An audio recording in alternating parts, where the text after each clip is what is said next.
दोस्तों, चाहे जीवन में कुंवारे मर जाना, लेकिन कभी भी ऐसी स्त्री के साथ में विवाह मत करना, या फिर कहे तो किसी प्रकार का रिश्ता, दोस्ती या फिर संबंध ऐसे स्त्रियों से भूल कर भी नहीं रखना।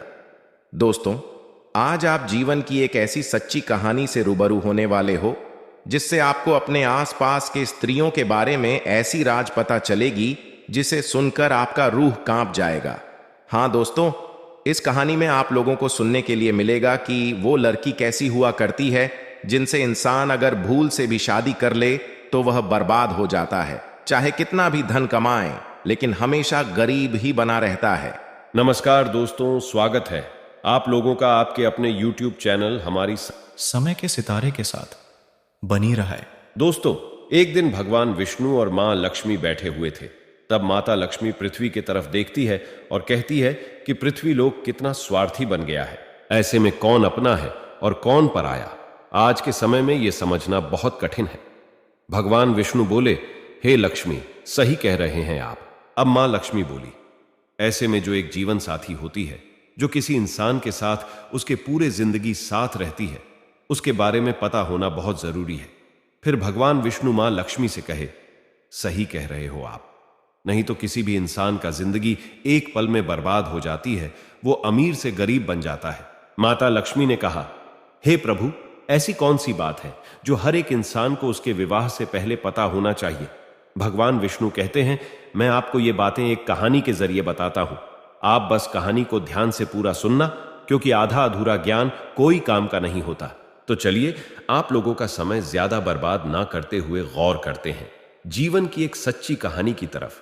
इसके अलावा हे माता लक्ष्मी, जो भी भक्त इस वीडियो को लाइक करे और चैनल को सब्सक्राइब करके कमेंट में जय माता लक्ष्मी लिखे, उनके घर में धन की कभी कोई कमी ना रहे, उनका घर हमेशा धन से भरा रहे। प्राचीन काल की बात है, एक गांव जो कि नदी के किनारे बसा हुआ था। उस गांव में एक बहुत ही दयावान राजा रहते थे और उनकी 2 रानियां थी, और राजा अपने पत्नियों से बहुत ही घनिष्ठ प्रेम करते थे।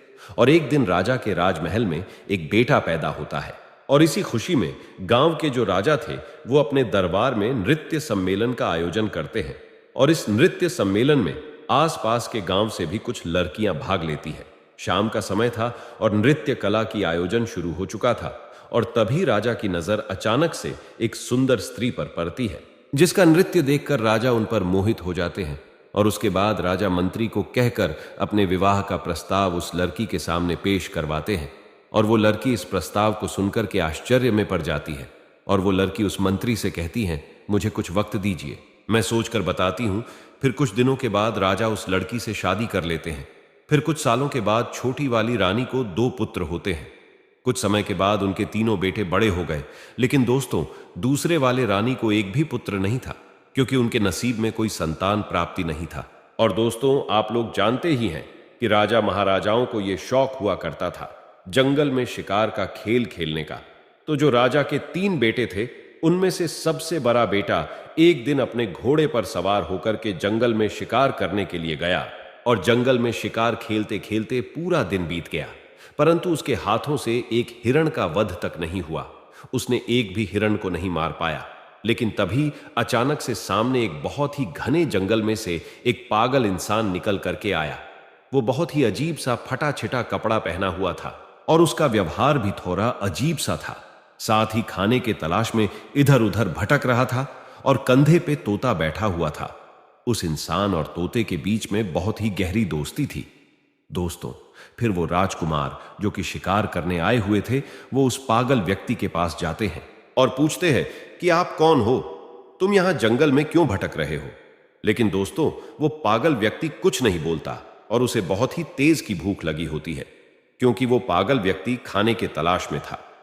इतने में ही राजकुमार अपने थैले में से कुछ लड्डू निकाल करके उस पागल व्यक्ति को देते हैं, और भूखा व्यक्ति लड्डू को देखते ही लपक लपक कर खाने लगा। इतने में ही राजकुमार उस पागल व्यक्ति से पूछते हैं कि आखिर कौन हो आप, और इस घने जंगलों में अकेले क्यों भटक रहे हो, आपका परिवार कहां है। यह सुनते ही उस पागल व्यक्ति के हाथ से लड्डू छुटकर जमीन पर गिर जाता है, और उस पागल व्यक्ति की आंख भर आती है। वह फूट फूट कर रोने लगता है, और यह सब देखकर राजकुमार बहुत हैरानी में पड़ जाते हैं, और उस पागल व्यक्ति से पूछते हैं कि आप क्यों रो रहे हो।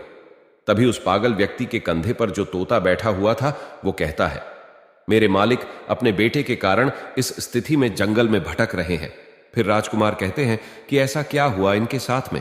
तब तोता कहता है, इनके पास वाले नगर में एक लड़की है जिसका पिता एक राजकुमार है और वो अपनी बेटी की शादी करवाना चाहते हैं, परंतु वो लड़की तो शादी करने के लिए तैयार है, लेकिन उसका एक शर्त है।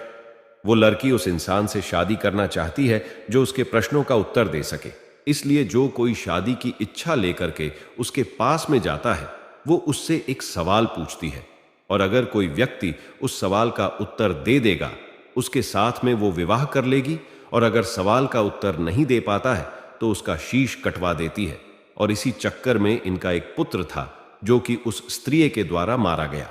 और मेरे मालिक यह सदमा बर्दाश्त नहीं कर पाए और अपना मानसिक संतुलन खो दिए, और इसी वजह से इनका राज्य भी अब उस स्त्री के कब्जे में है। इतना बात होते ही वो व्यक्ति वहां से चला जाता है, और यह सारी बात सुनकर राजा के दिल और दिमाग में उस राजकुमारी वाली बात बैठ जाती है। और वापस शिकार पर से महल के तरफ लौटते समय भी पूरे रास्ते उसी राजकुमारी का ख्याल उस राजकुमार के दिमाग में चल रही थी।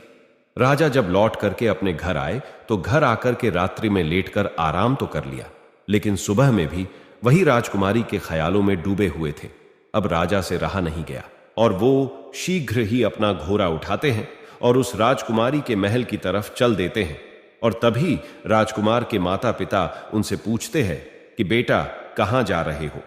तब राजकुमार कहता है कि हमारे बगल वाले राज्य में एक राजकुमारी रहती है और वो विवाह करना चाहती है, परंतु उस राजकुमारी का यह कहना है कि उसका कोई प्रश्न है कि जो कोई उसके प्रश्न का उत्तर दे देगा वो उसके साथ विवाह कर लेगी, और जो नहीं दे पाता उसका सर कटवा देती है। अब तक उसके चक्कर में कई लोग मारे गए हैं और कई राज्यों को वो स्त्री अपने कब्जे में ले रखी है।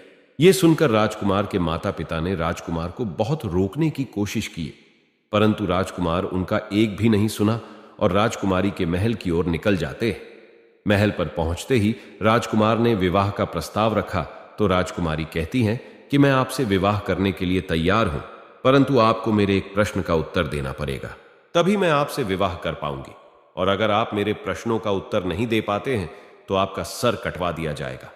राजकुमार ने इस शर्त को स्वीकार कर लिया और बोला, राजकुमारी पूछिए, आपका क्या प्रश्न है? मैं आपके प्रश्नों का उत्तर देने के लिए तैयार हूं। फिर राजकुमारी अपना वह एक प्रश्न पूछती है जो अभी तक कई लोगों से पूछती आ रही थी, और जब राजकुमारी ने प्रश्न पूछा तो वो राजकुमार देखता रह गया। जब उत्तर नहीं आया तो राजकुमार का शिष्य कटवा दिया गया। दोस्तों, ऐसा कौन सा प्रश्न था जो कि राजकुमारी पूछती थी, लेकिन कोई भी इनके प्रश्नों का जवाब नहीं दे पाता था? इसके बारे में आपको आगे वीडियो में जरूर पता चल जाएगा कि राजकुमारी ऐसा क्यों करती थी, क्यों हर वो व्यक्ति जो राजकुमारी से शादी करना चाहता था उससे वही एक सा प्रश्न पूछा करती थी। जब बड़े वाले भाई मारे गए तब बड़े से छोटा, दूसरे नंबर के राजा ने विचार किया कि वो राजकुमारी के पास जाएगा और अपने भाई का बदला लेगा, परंतु जैसे ही राजकुमारी उसके सामने आती है तो वो राजकुमार उस राजकुमारी को देखकर उन पर मोहित हो जाते हैं और खुद में सोचते हैं कि ये कितनी सुंदर स्त्री है, काश मैं इनसे विवाह कर पाता। लेकिन फिर राजा राजकुमारी से कहता है, मेरे बड़े भाई कहां हैं? तो राजकुमारी कहती हैं कि मुझे इसके बारे में कुछ नहीं पता। ये सब सुनकर राजकुमार फिर से सोच में पड़ जाते हैं। तब राजकुमारी राजकुमार से कहती हैं, क्या सोच रहे हो? तब राजकुमार कहता है कि आप कितनी सुंदर हो, मैं आपसे विवाह करना चाहता हूं। तो फिर राजकुमारी कहती है, मैं आपसे विवाह तो कर लूंगी, लेकिन मेरा एक प्रश्न है, पहले आपको उस प्रश्न का उत्तर देना पड़ेगा। तो राजकुमार कहता है कि ठीक है, आप अपना प्रश्न पूछो। लेकिन दूसरे वाले राजकुमार भी उनके प्रश्नों का उत्तर नहीं दे पाते हैं और उनका भी सर कटवा दिया जाता है। इसी प्रकार उस विवाह के चक्कर में उस राजा के 3 लड़के थे, उनमें से 2 लड़के मारे गए। अब बचा सबसे छोटा वाला, वो भी अपने घोड़े को लेकर राजकुमारी के महल की ओर चल देता है। उनके माता पिता ने उन्हें रोकने की बहुत कोशिश की, लेकिन छोटे वाले भाई इनकार करते हुए कहता है, हम जा रहे हैं उस हत्यारी राजकुमारी से अपने भाइयों का बदला लेने, या तो मैं उस हत्यारिन से बदला लेकर के आऊंगा, अन्यथा आप ये समझ लेना कि आपका कोई बेटा था ही नहीं। उनके माता पिता ने उन्हें बहुत रोकने की कोशिश की, लेकिन वो बदला लेने के चक्कर में चल देता है। रास्ते में जाते जाते उस लड़के ने विचार किया कि जैसे मेरे भाई गए थे, अगर वैसे मैं गया तो मैं भी मारा जाऊंगा, लेकिन जाऊंगा तो जरूर। पर कुछ सोच समझने के बाद उसने क्या किया कि उस राजकुमारी की महल से थोड़े हटकर एक बगिया थी, उसने अपने घोड़े को वहीं पर छोड़ दिया और उस बगिया के अंदर चला गया। और राजकुमारी वहां पर उस शांत वातावरण में विश्राम करने के लिए आया करती थी। अब उस बगिया में एक सरोवर था और उस सरोवर के किनारे वह राजकुमार एक आम इंसान के वेशभूषा में खड़ा था। जी हां दोस्तों, सभी लोग बड़े ध्यान से सुनना, यह बहुत ही अलौकिक कहानी है। दोस्तों, राजकुमार सरोवर के किनारे खड़ा था और तब राजकुमारी अपने कुछ सहेलियों के साथ बगिया में आई। और कुछ समय बाद राजकुमारी अपने एक सहेली से कहा कि हमें पानी लाकर दो, हमें बहुत तेज प्यास लगी है। अब उस राजकुमारी की बात को सुनकर उसकी एक सहेली ने हाथ में बर्तन लेकर के उसी सरोवर पर जल लेने के लिए गई, जिस सरोवर पर वह राजकुमार आम इंसान के रूप में पहले से ही खड़ा था। उसने देखा तो उसके रूप को देखकर उन पर मोहित हो गई। वो राजकुमारी की सहेली फिर जल लेकर के आई और राजकुमारी को पिलाया। फिर तुरंत लौट करके सरोवर के पास चली गई और उसने जा करके उस राजकुमार यानी कि उस आम आदमी से कहती है कि आप कौन हो, यहां क्या कर रहे हो? मैं आपको देखते ही आपके रूप पर मोहित हो गई हूं और मैं शीघ्र ही आपसे विवाह करना चाहती हूं। फिर राजकुमार कहता है कि वो तो ठीक है, लेकिन आप कौन हो? फिर वो लड़की कहती है कि मैं राजकुमारी की सहेली गंगा हूं। ये सुन करके राजकुमार उस गंगा के साथ उसके घर चले जाते हैं और गंगा अपने आंगन में चारपाई बिछा करके उस राजकुमार को बैठा दिया और उसके बाद में भोजन करवाया और फिर कहती है कि आप क्या सोच रहे हो? आप विश्वास करिए, मैं आपको कभी धोखा नहीं दूंगी, क्योंकि मैं तुम्हारे रूप के ऊपर दीवानी हो चुकी हूं। मैं तुमसे प्यार कर बैठी हूं। जब इतनी बात उस राजकुमार ने सुनी तो वो राजकुमार रोने लगता है। राजकुमार के आंखों से आंसू की धारा बहने लगी और कहने लगा, मैं इसलिए सरोवर में घूम रहा था क्योंकि ये जो तुम्हारी राजकुमारी है इतनी हत्यारी है, जिसने अब तक कई लोगों के सर कटवा दिए हैं और उन्हीं में हमारे 2 भाई मारे गए, तो मैं अपने भाइयों का बदला लेना चाहता हूं। इसलिए मैं ये जानना चाहता हूं कि ये राजकुमारी कौन सा सवाल पूछती है। तब गंगा कहती है, वो तो हम आपको बता देंगे, लेकिन पहले आप हमसे वादा कीजिए कि आप हमसे शादी करेंगे। तो दोस्तों, गंगा ने एक तरफ तो राजकुमार से शादी करने का वादा करवा ली, वही दूसरी ओर उसे ये डर भी लगा था कि अगर हम इनको वहां जाने देंगे तो पता नहीं ये वहां से लौट करके आएंगे भी या नहीं। तो फिर राजकुमार गंगा से कहता है कि मैं जरूर तुमसे विवाह करूंगा। लेकिन राजकुमारी से अपने भाइयों का बदला लेने के बाद जब राजकुमार ने गंगा से इतना कहा तो गंगा को राजकुमार के ऊपर विश्वास हो गया। तो फिर गंगा ने राजकुमार को राजकुमारी के बारे में बताना शुरू किया और गंगा ने कहा कि वो हर एक इंसान से केवल एक ही प्रश्न पूछती हैं कि गुल सरोवर की क्या कहानी है। तब राजकुमार ने गंगा से कहा कि आपको अगर प्रश्न पता है तो इसका उत्तर भी अवश्य पता होगा, आप हमें इसका उत्तर सुना दीजिए। लेकिन गंगा तुरंत हाथ जोर करके बोली, हे महाराज, अगर मुझे उत्तर के बारे में मालूम होता तो चाहे कुछ भी हो, मैं आपको इसके बारे में जरूर बताती। लेकिन गंगा कहती है, राजकुमारी के राज्य में एक साधु रहता है, सिर्फ उन्हीं को यह गुल सरोवर वाली कहानी पता है और उसने ही राजकुमारी को यह सलाह दी है कि अगर तुमसे कोई शादी करना चाहे तो तुम उससे गुल सरोवर की कहानी के बारे में पूछो। हालांकि यहां तक राजकुमारी को भी इस कहानी के बारे में कुछ भी पता नहीं होता, फिर भी राजकुमारी यह प्रश्न पूछा करती है क्योंकि वह उस साधु से प्रेम करती है। तब राजकुमार ने गंगा से कहा, चलो ठीक है, कोई बात नहीं, तुमने हमारा काम थोड़ा आसान कर दिया। अब हम जाते हैं पहले गुल और सरोवर की कहानी के बारे में पता करने कि इसकी कहानी क्या है। इसलिए आप यहीं पर इंतजार करिए और हम वापस लौट करके जरूर आएंगे। तब गंगा बोलती है, हे महाराज, गुल सरोवर की कहानी कहां मिलेगी आपको? मैं आपको यह बता सकती हूं, लेकिन वहां से जिंदा लौटना नामुमकिन है, वहां से जिंदा नहीं लौट पाओगे। राजा बोले, क्यों नहीं लौट पाएंगे? तब गंगा बोली, रास्ते में बहुत खतरा है, इसलिए आप वहां मत जाइए। इस जिद को छोड़िए, आप अपने भाइयों का बदला नहीं ले पाओगे। आप हमारे साथ विवाह कीजिए और बदला लेने के बारे में भूल जाइए। उस राजकुमार ने कहा, चाहे रास्ते में कितनी भी कठिनाई क्यों ना हो, चाहे संकट कितने भी हो, लेकिन मैं जाऊंगा जरूर और अपने भाइयों का बदला जरूर लूंगा। तो गंगा ने सोचा कि अब हम चाहे इनको कितना भी रोकने की कोशिश करें, लेकिन ये नहीं रुकेंगे। तो फिर गंगा ने खुद एक घोड़ा और एक तलवार राजकुमार के हाथ में दिया और कहा कि ये घोड़ा और ये तलवार तुम्हारे काम जरूर आएगी। इसलिए आप एक काम करना, यहां से ठीक दक्षिण दिशा की तरफ जाओ, और जब आप दक्षिण दिशा की तरफ जाओगे तो आगे आपको गुफा में एक शेर मिलेगा, और उस शेर से आपको डरना नहीं है, क्योंकि वह शेर बूढ़ा हो चुका है, जिस वजह से वो शिकार नहीं कर पाता और बहुत भूखा रहता है। जब आप उसके पास जाओगे तो इस तलवार के मदद से रास्ते में उस शेर के लिए कुछ खाने को जरूर ले जाना, और जब वह शेर गुफा से बाहर आए तब उसके सामने यह खाने की चीज रख देना। वो उसे खा करके तुम्हारी मदद जरूर करेगा। बस इतना ध्यान रखना कि आप जब जंगल में थोड़ा आगे बढ़ोगे तो आप समुद्र के किनारे पहुंच जाओगे, तो वहां से आगे आपको समुद्र के उस पार जाना होगा। और इतना कहकर गंगा राजकुमार को विदा कर देती है, और राजकुमार दक्षिण दिशा में जंगल की तरफ निकल जाते हैं। जाते समय गंगा बोलती है, महाराज भूल मत जाना, लौट करके जरूर आना, चाहे कुछ भी हो जाए। मैं आपका जीवन भर इंतजार करूंगी, मुझे आप भूलोगे तो नहीं। तो उस राजकुमार ने विश्वास दिलाते हुए बोला कि आप चिंता मत करो, मैं लौट करके जरूर आऊंगा और तुमसे विवाह करूंगा, इसलिए आप तनिक भी चिंता मत करो। अब वो राजकुमार धीरे धीरे जंगल की तरफ बढ़ने लगा तो गंगा के मुताबिक उसको एक शेर का गुफा मिला, जिसमें वही एक बूढ़ा शेर था जिसके बारे में गंगा ने राजकुमार को बताया था, और साथ में यह भी कहा था कि आप रास्ते में इस तलवार की मदद से उस बूढ़े शेर के लिए कुछ खाने को ले जाना।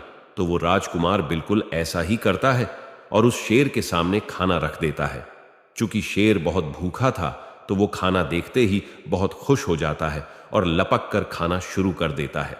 राजकुमार देखता है कि अब तो शाम हो चुकी है, जिस वजह से हल्का हल्का ठंड भी लगने लगता है और कुछ देर में अंधेरा भी हो जाएगा। तो वो क्या करता है कि आसपास से कुछ लकड़ियां इकट्ठा करके ले आता है और गुफा के सामने थोड़ा सा आग जला लेता है। तब उसी आग के पास में आकर वो शेर राजकुमार के बगल में बैठ जाता है और राजा उस शेर को सहलाने लगता है, और कुछ समय बाद राजकुमार को आंख लग जाती है। राजकुमार वहीं पर सो जाता है। फिर अगले सुबह होते ही राजकुमार उस शेर के साथ जंगल में आगे दक्षिण दिशा की तरफ बढ़ने लगता है। चलते चलते जंगल में राजकुमार को आगे कई मुसीबतें आती हैं। कई तरह के जानवर राजकुमार के सामने आते हैं, लेकिन उस बूढ़े शेर की दहाड़ से सभी जानवर डर के भाग जाते हैं। और इसी तरह राजकुमार उस बूढ़े शेर के साथ चलते चलते समुद्र के किनारे पहुंच जाते हैं, और पहुंचते ही देखते हैं कि थोड़े दूर पे एक व्यापारी कई हाथियों पे सामान लादकर कुछ सैनिकों के साथ समुद्र के तट पर खड़े हैं। अब वो राजकुमार उस व्यापारी के पास जाता है तो व्यापारी उससे पूछता है कि कौन हो आप, यहां क्या कर रहे हो। फिर राजकुमार अपने साथ बीती हुई घटना को उस व्यापारी को बताता है और कहता है, मुझे किसी भी तरह समुद्र के उस तरफ जाना है। इतने में ही व्यापारी देखता है कि समुद्र के उस पार से उसकी नाव आ रही है, जिस पे वह व्यापारी सामान को रखवाकर समुद्र के उस पार पहुंचवाया करता है। नाव के समुद्र के किनारे पहुंचने के बाद वह व्यापारी सामान को नाव पर रखवाता है, और इतने में वह राजकुमार उस व्यापारी से कहता है, आप कृपा करके मुझे भी इस नाव की मदद से समुद्र के उस पार पहुंचवा दें। फिर व्यापारी ने कहा, अगर अब इस नाव पर थोड़ा सा भी वजन बढ़ेगा तो यह नाव डूब सकती है, मुझे माफ करें, मैं आपकी मदद नहीं कर पाऊंगा। राजकुमार ने कहा, अब तो आप सब कुछ जानते हैं, मेरा समुद्र के उस पार जाना कितना जरूरी है। आप एक काम करिए, मेरे पास कुछ सोने के सिक्के हैं और ये गले की चेन, इसको आप रख लीजिए, परंतु मुझे इस नाव से जाने दीजिए। दोस्तों, वो व्यापारी बहुत ही लालची था, इसलिए वह राजा के दिए हुए सोने की सिक्के और उसकी चेन रख लेते हैं और नाव से सैनिक के द्वारा कुछ सामान उतरवा के राजा को उस नाव पर जाने देते हैं। और इसी तरह राजकुमार उस नाव पर बैठकर समुद्र के उस पार गुल और सरोवर की कहानी के तलाश में निकल जाते हैं। ठीक 15 दिन बाद राजकुमार समुद्र के उस पार एक नगर में पहुंच जाते हैं और नगर में गुल और सरोवर की कहानी के तलाश में इधर उधर भटकने लगते हैं। और देखते देखते वो राजकुमार एक राज्य में पहुंचते हैं, और जिस राज्य में वो पहुंचे उस राज्य का नाम गुल होता है और वहां के राजा का नाम सरोवर था। वहां पर पहुंचकर राजकुमार देखता है कि सरोवर नाम के राजा के राज्य में नित्य कला होता था और वहां पर कई लोग आया करते थे, संगीत बजता था, नृत्य कला होता था। सभा में चारों ओर आनंद का माहौल रहता था और राजकुमार ने क्या किया कि उन्हीं लोगों के बीच में जाकर बैठ गया। अब 3-4 दिन लगातार वहां पर आता है और चुपचाप चला जाता है। लेकिन किसी से कुछ नहीं कहता।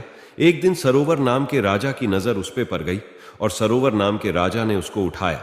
सभा के अंत में उससे कहा, मैंने आपको देखा कि आप 3-4 दिन से आते हो, ना किसी से कुछ कहते हो और ना ही किसी से कुछ बोलते। आप इस राज्य के नहीं लगते हो। इससे पहले कभी यहां दिखाई भी नहीं दिए। कौन हो आप? क्या करना चाहते हो? राजकुमार को तो गुल और सरोवर की कहानी पता करनी थी और उन्हें अच्छी तरीके से पता था कि इस कहानी के बारे में सरोवर नाम के राजा को जरूर पता होगा। इसलिए राजकुमार सरोवर नाम के राजा से कहता है, महाराज, मैं कुछ संगीत गाना चाहता हूं। यह सुनकर सरोवर नाम के राजा उनसे बोलते हैं कि कौन सा संगीत? ठीक है, आप सुनाइए। और इतने में सरोवर नाम के राजा के इशारे पर पीछे से ढोल बजने लगते हैं और राजकुमार संगीत गाने लगते हैं। उस राजकुमार ने इतना सुंदर संगीत सुनाया कि पूरी सभा बैठी हुई वाह वाह करने लगी। राजा खुश हो गया और राजा ने खुश होकर के बोला, हम तुम्हारे इस गायकी से इतने खुश हैं कि आप चाहे तो कुछ भी मांग सकते हो। आप जो मांगोगे हम आपको वो जरूर देंगे, ये हमारा वचन है। फिर राजकुमार कहने लगा, महाराज ऐसा ना हो, मैं मांगू और आप अपना पैर पीछे खिसका ले। इसलिए एक काम कीजिए, आप रहने दीजिए। जो कुछ भी है वो ठीक है और जैसे भी है ठीक है। हम जैसे हैं अच्छे हैं। तो उस राजा ने कहा, नहीं, आप मांगो, ऐसा कुछ नहीं है। आप जो कहोगे वो हम आपको देंगे। आपकी जो इच्छा हो वो आप मांगना।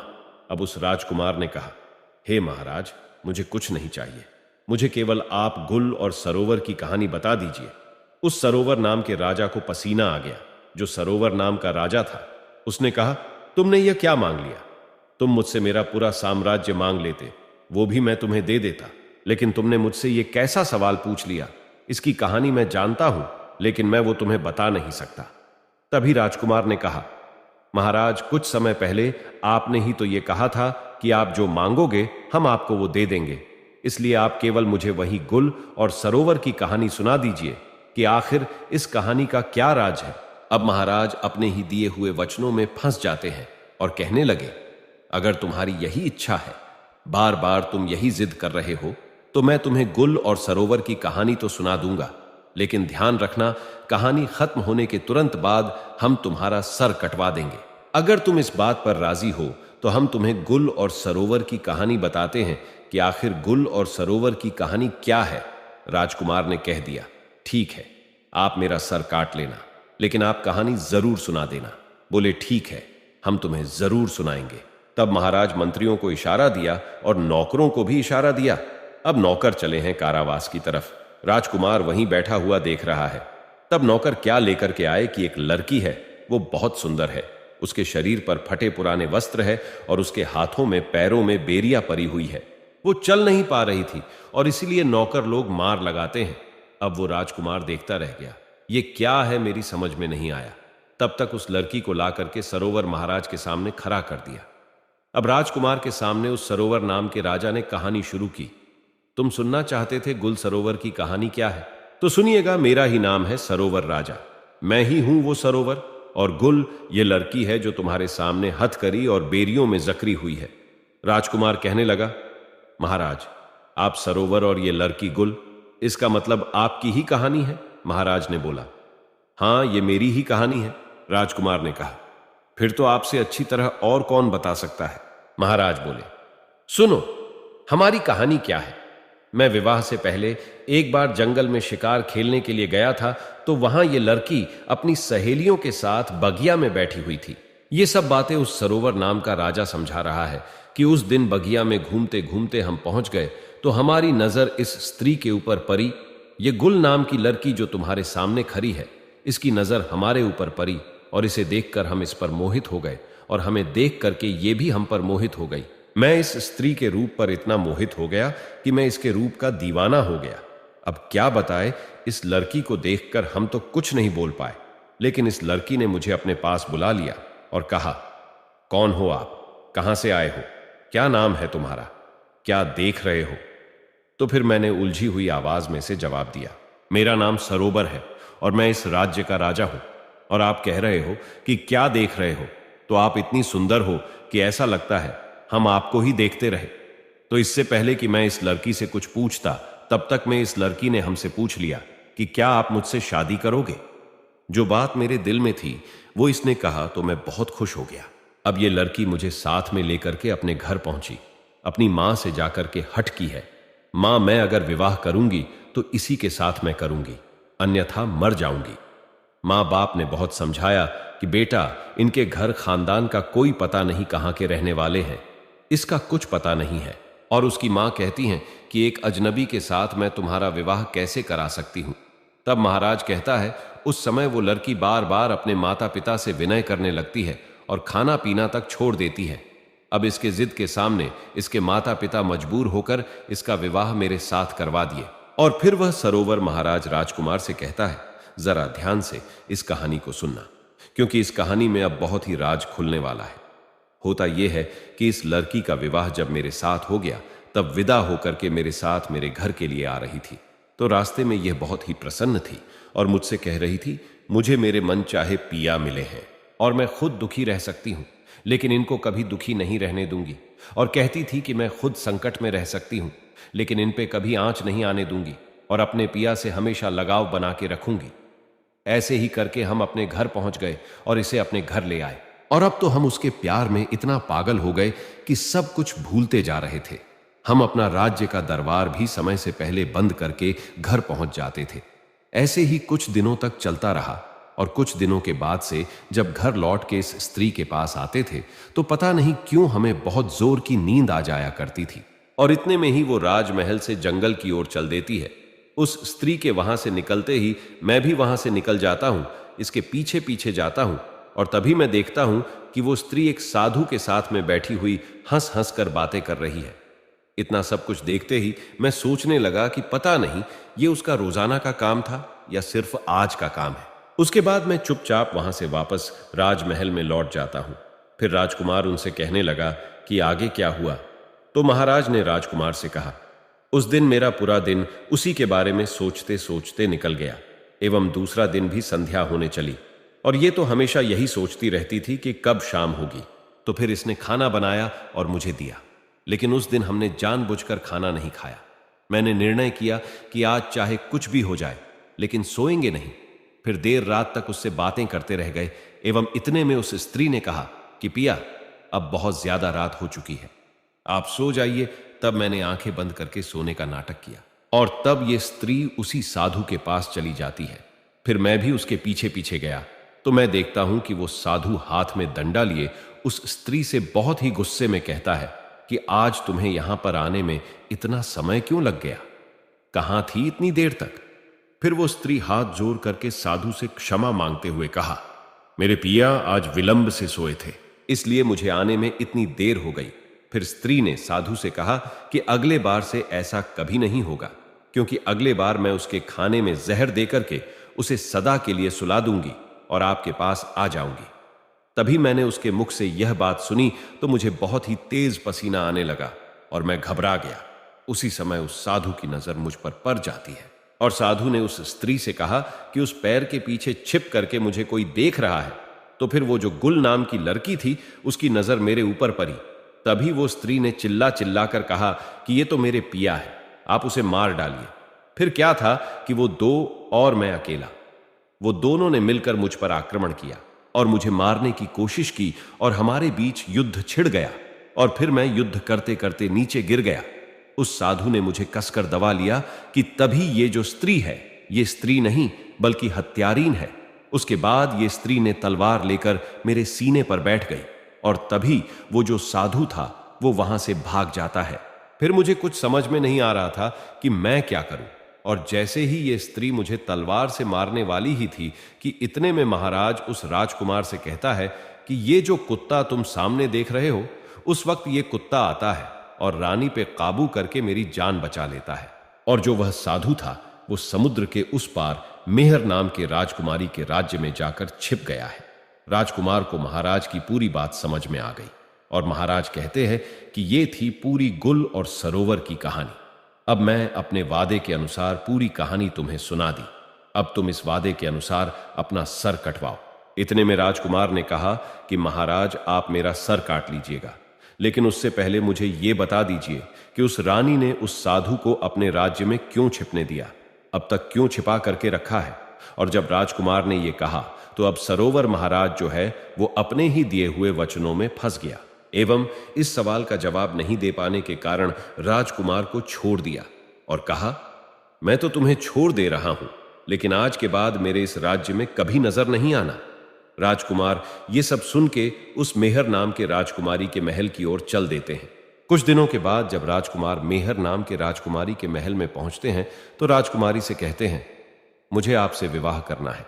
फिर मेहर कहती है, आपको पहले मेरे एक प्रश्न का जवाब देना पड़ेगा, तभी मैं आपसे विवाह करूंगी, और अगर आप जवाब नहीं दे पाते हैं तो आपका सर कटवा दिया जाएगा। दोस्तों, अब राजकुमार को तो पहले से ही पता था कि राजकुमारी क्या प्रश्न करने वाली है, इसीलिए राजकुमार ने शर्त स्वीकार कर लिया और कहा, हां पूछो, क्या प्रश्न है तुम्हारा? मैं तुम्हारे प्रश्नों का उत्तर देने के लिए तैयार हूं, लेकिन तुम शायद इस कहानी को सुनने के बाद अपने क्रोध पर काबू नहीं कर पाओगे। अब राजकुमारी सोचती है कि आखिर ऐसा क्या है इस कहानी में जिसे सुनकर मैं क्रोधित हो जाऊंगी। राजकुमारी इस बात पर ध्यान नहीं देते हुए राजकुमार से कहते कि आप कहानी सुनाओ, क्योंकि राजकुमारी उस साधु के प्रेम में अंधी होती है। अब राजकुमार कहानी सुनाता है और जैसे ही कहानी पूरी होती है तो राजकुमारी कहने लगी, ऐसा क्या था इस कहानी में जो मुझे क्रोध आता? राजकुमार बोले, जिस साधु के प्रेम में तुम अंधी हो वो वही गुल सरोवर वाला साधु है जो वहां से भागकर समुद्र के इस पार तुम्हारे पास आकर छिपा हुआ है। अब मेहर को विश्वास नहीं होता और वो तुरंत राजमहल से निकलकर अपने राज्य में उस साधु के यहां पहुंचती है और उस मेहर के साथ पीछे से वह राजकुमार भी जाता है और मेहर उस साधु से पूछती है कि तुम कौन हो? साधु घबरा जाता है और कुछ बोल नहीं पाता। इतने में राजकुमारी समझ जाती है कि यह पक्का वही इंसान है। अब राजकुमारी उस साधु से कहती है, तुम्हारे चक्कर में कई लोगों का सर कटवाया गया, तुम खुद सभी लोगों को जंगल में ले जाकर के सिर कटवाए हो, अब तुम्हें भी सजा मिलेगी, तुम्हारा भी सर राज्य के सभी लोगों के सामने कटवाया जाएगा। इतने में साधु बोलता है, राजकुमारी मुझे माफ कर दो, मैंने किसी का जान नहीं लिया, वो सभी लोग अभी भी जिंदा है। तब वो राजकुमार जो मेहर के साथ आया था उस साधु से पूछता है कि कहां हैं सभी लोग, तुम मुझे जल्दी से बताओ। अब वह साधु मेहर और राजकुमार को एक ऐसी जगह पे लेकर जाता है जहां पर वो सभी लोगों को कैद करके रखा था। राजकुमार सभी लोगों को वहां से आजाद कराता है और उनके दोनों बड़े भाई भी मिल जाते हैं और राजकुमारी उस साधु को हमेशा के लिए उसी कैद में बंद कर देती है। तब राजकुमार उस मेहर नाम के राजकुमारी से कहते हैं, आपका बहुत धन्यवाद, आज आपके वजह से मैं अपने भाइयों से मिल पाया, जहां मुझे लग रहा था कि मेरे दोनों बड़े भाई कब का मर चुके हैं। और इतना बोलने के बाद राजकुमार मेहर नाम के राजकुमारी से कहते हैं, जीवन में कभी भी किसी इंसान को दूसरे पे विश्वास नहीं करना चाहिए जब तक कि आपको उस दूसरे इंसान के बारे में पूरी जानकारी नहीं हो, क्योंकि ज्यादातर इंसान के अंदर खुद के लिए स्वार्थ छुपा होता है। राजकुमार कहता है, जब कोई इंसान कभी कभी किसी परिस्थिति में चतुराई या चालाकी दिखाता है या दूसरों को बेवकूफ मानते हुए कोई अभिनय, ढोंग या पाखंड करता है तो इसे त्रिया चरित्र कहते हैं कि कैसे जब एक इंसान को अपना स्वार्थ दिखने लगता है तो वह अपने लोगों को भी बेवकूफ बनाकर अपना स्वार्थ को पूरा करता है और उसके साथ रहने वाले लोगों को इसके बारे में भनक तक नहीं लगता कि यह स्त्री या पुरुष त्रिया चरित्र की खेल कर रहा है। आज के टाइम में हर दूसरा लोग त्रिया चरित्र कर रहा है जिसके अंदर थोड़ा सा भी स्वार्थ है। इसलिए दोस्तों, जो आपके दिल के करीब है उसके बारे में आप पूरी जानकारी रखिए कि उसके अंदर खुद को लेकर कोई स्वार्थ तो नहीं छुपा है, और अगर ऐसा है तो आप उनसे थोड़ा दूर ही रहिए, क्योंकि ऐसे में आपको जिंदगी के हर एक कदम पर धोखा ही मिलेगा, क्योंकि एक स्वार्थी इंसान अपने स्वार्थ के लिए जिंदगी में कुछ भी कर सकता है। और राजकुमारी मेहर से इतना कहने के बाद वो राजकुमार अपने भाइयों के साथ महल की ओर चल देता है। दोस्तों, वीडियो पसंद आई हो तो लाइक जरूर करें, चैनल को सब्सक्राइब करें और अपने ऐसे दोस्तों के साथ शेयर जरूर करें जिसे त्रिया चरित्र के बारे में पता ना हो। और दोस्तों, सच्ची श्रद्धा से कमेंट में जरूर लिखे, जय श्री राम, जय हनुमान, साथ ही देवों के देव हर हर महादेव सदैव आप पर अपनी कृपा बनाए रखे। प्रिय मित्रों, वीडियो को अंत तक देखने के लिए धन्यवाद। जय श्री राम।